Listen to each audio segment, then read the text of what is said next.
Hello viewers. It has been quite some time since I've presented any book reviews to you. Today I wish to share with you some of my views on a book that I read recently. The Ramayan, which is one of the world's greatest epics, is also a tragic love story. This book, The Forest of Enchantments, is an interesting retelling of the Ramayan. Chitra Banerjee Divakaruni places Sita at the center of the story. This is Sita's version. I simply love the manner in which Sita's character is portrayed in this book.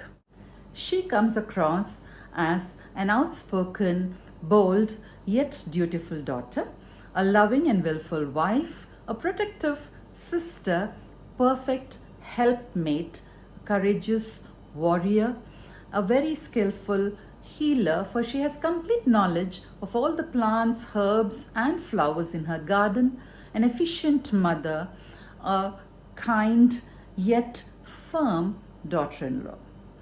Though this book has been written through Sita's perspective, all other female characters are given their due importance. We learn of Sunaina, Sita's mother, as a clever and able leader, of Mandodari, Ravan's wife, almost always brushed off as a demon, Urmila, the long-suffering wife of Lakshman, Surpanaka, Ravan's sister, wronged by two men. Even Kaikeyi, almost always presented as a villain, is given her due interpretation as a skillful charioteer. The men too are treated with respect. Chitra Divakaruni does not hold any bias towards any of the characters. No one character is completely right or completely wrong. She does not fictionalize any elements of the Ramayan. The story of Ramayan is known to most of us. There are a number of situations where Ram has to decide between his public role as a king and his private role as a husband. Ram accepts the banishment of 14 years into the deep forest, for he is a man of righteousness. He later refuses to accept Sita after his victory in war at Lanka, for he believes that the people of Ayodhya may not accept her. Later in the book, Ram arranges for Sita to be abandoned in the forest to fend for herself.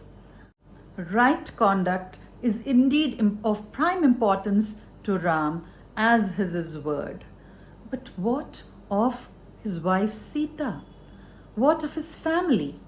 Sita questions the borderline of what is acceptable or unacceptable in this male-oriented world. She says, even Ravan, who abducted me forcibly, did not insult me as you have. Ravan respected me enough not to violate my body, but you have violated my heart, which I have given to you in love.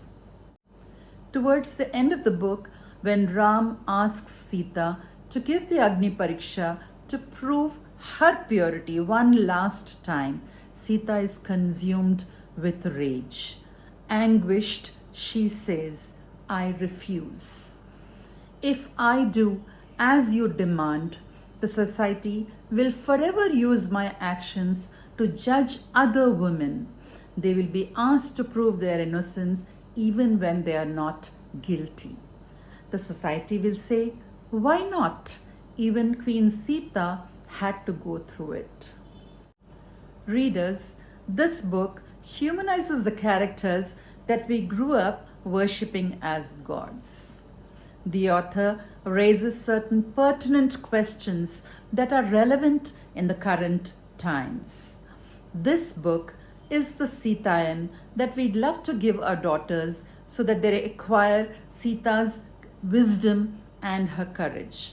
Also, we'd love to give this book to our sons so that they learn how to treat a woman and how not to.